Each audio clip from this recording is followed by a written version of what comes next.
ناظرین و سامعین، السلام علیکم ورحمۃ اللہ تعالی وبرکاتہ۔ یہ ناچیز پھر ایک بار آپ کی بارگاہ میں ایک اسلامک ویڈیو لے کر حاضر آیا۔ آج کا یہ ویڈیو بہت ہی نصیحت آمیز ہے۔ آج اگر لفظ سیاست سنا جائے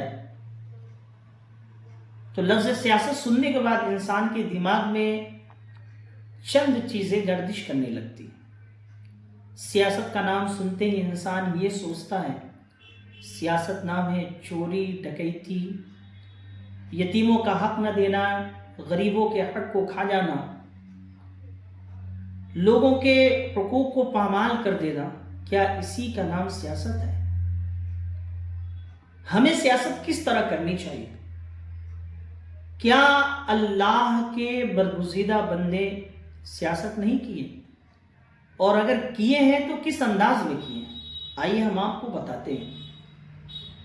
ایک اللہ کے برگزیدہ بندے تھے، بلکہ اللہ کے مقدس ولی ہیں، جن کا نام حضرت خواجہ قطب الدین بختیار کاکی رحمۃ اللہ تعالی ہے۔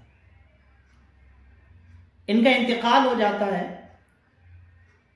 ایک صدا چاروں طرف گونجتی ہے کہ حضرت بختیار کاکی رحمۃ اللہ تعالی علیہ داعی اجل کو لبیک کہہ گئے، یعنی ان کا انتقال ہو گیا۔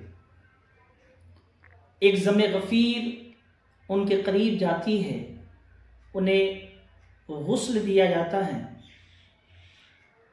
غسل دینے کے بعد انہیں کفن پہنایا جاتا ہے، یعنی جنازے کو مکمل تیار کیا جاتا ہے۔ جنازے کو مکمل تیار کرنے کے بعد حضرت بختیار کاکی رحمۃ اللہ تعالی علیہ کے جنازے کو لے کر لوگ ایک میدان میں پہنچتے ہیں۔ میدان میں پہنچنے کے بعد پورا میدان لوگوں سے بھر جاتا ہے، بلکہ جہاں تک نظر انسان کی کام کرتی تھی وہاں تک لوگوں کی بھیڑ جمع تھی۔ اس قدر لوگ ان کی نماز جنازہ میں شرکت کی۔ یہ ہوا کہ نماز جنازہ پڑھا دی جائے، تبھی ایک شخص سب سے باہر آیا، اور آنے کے بعد اس نے کہا، اے مجمع کے لوگوں، میں حضرت بختیار کاکی رحمۃ اللہ تعالی علیہ کا وکیل ہوں۔ حضرت نے انتقال سے پہلے مجھے چند وصیتیں کی تھیں جنہیں میں آپ کے سامنے ظاہر کرنا چاہتا ہوں۔ لوگوں نے کہا، آپ بتائیے۔ تو اس شخص نے تیزی کے ساتھ کہا، حضرت انتقال سے پہلے یہ مجھے وصیت کر کے گئے تھے کہ میری نماز جنازہ وہ شخص پڑھائے گا جس کے اندر 4 خوبیاں ہوں گی۔ وہ 4 خوبیاں کیا ہیں؟ نمبر 1، اس کی تکبیر اولیٰ کبھی قضا نہ ہوئی ہو، یعنی تکبیر اولیٰ کے ساتھ وہ ہمیشہ نماز ادا کیا ہو باجماعت۔ دوسری شرط، اس شخص کی نماز تہجد، یعنی تہجد کی نماز بھی نہ قضا ہوئی ہے۔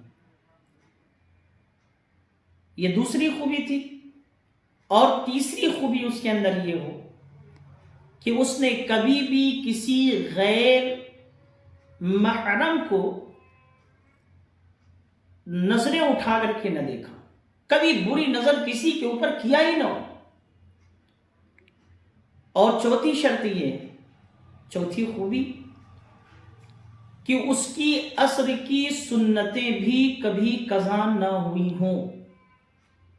جس کے اندر یہ 4 خوبیاں ہو وہ آگے بڑھے اور حضرت کی نماز جنازہ پڑھا دے۔ پورے مجمع پر سناٹا چھا گیا۔ یوں لگتا تھا لوگوں کو سانپ نے سونگھ لیا ہے۔ بڑے بڑے عالم، بڑے بڑے مفتی، اپنے وقت کے دقاق عالم وہاں موجود تھے، لیکن کوئی بھی آگے نہیں بڑھا کہ نماز جنازہ پڑھا دے۔ پورا مجمع خاموش تھا۔ تبھی اچانک صفوں کو چیرتا ہوا ایک شخص آگے بڑھا، اور اس نے حضرت کے جنازے کے قریب گیا اور جانے کے بعد اس نے اوپر کے چادر کو ہٹایا، اور ہٹانے کے بعد کہتا ہے، عرض کرتا ہے، حضور آپ تو چلے گئے لیکن میرے راز کو دنیا والوں کے سامنے کھول دیا۔ رو رہا ہے بے تحاشا، آنسو جاری ہے، آنکھیں ساون بھادوں کی طرح برس رہی ہیں، اور عرض کرتا، حضور آپ چلے گئے اور میرے راز کو دنیا کے سامنے آپ نے کھول دیا۔ پھر وہ جنازے سے ہٹ کر مجمع سے مخاطب ہوتے ہیں، اور مخاطب ہونے کے بعد فرماتے ہیں، اے مجمع کے لوگوں سن لو، میں اللہ کی قسم اٹھا کر کے کہتا ہوں کہ یہ چاروں خوبیاں میرے اندر موجود ہیں، اور میں حضرت کی نماز جنازہ پڑھاؤں گا۔ لوگ حیرت بھری نگاہوں سے ان کے طرف دیکھنے لگے۔ فرمایا یہ چاروں خوبیاں میرے اندر ہیں۔ اس کے بعد انہوں نے اللہ کی قسم اٹھائی، لوگوں کو بتایا کہ یہ چاروں خوبیاں میرے اندر موجود ہیں۔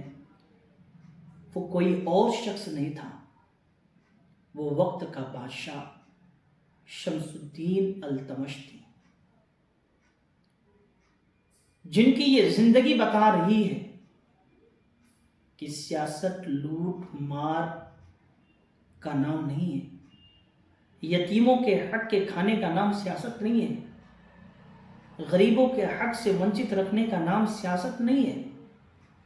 سیاست نام ہے خدا سے ڈر کر کے ملک کو چلانے کا، سیاست نام ہے غریبوں کے حق دلانے کا، سیاست نام ہے یتیموں کا حق ان تک پہنچانے کا، سیاست نام ہے قوم کو فلاح و بہبود کی طرف لے جانے کا۔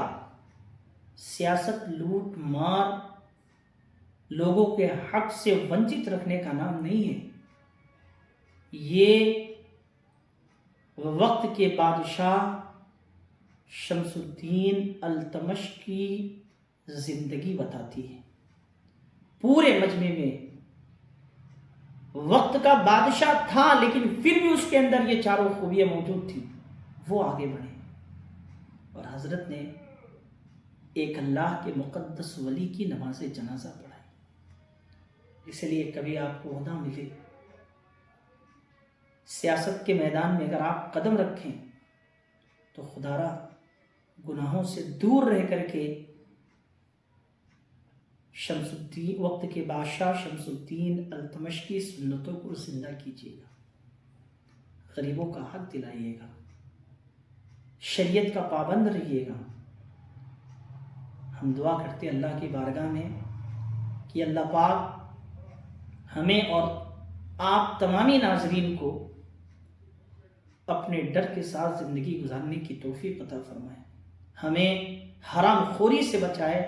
پاک پروردگار اعلیٰ ہمیں جو ایک لقمہ ہی کھلائے مگر حلال کا کھلائے۔ فقط والسلام۔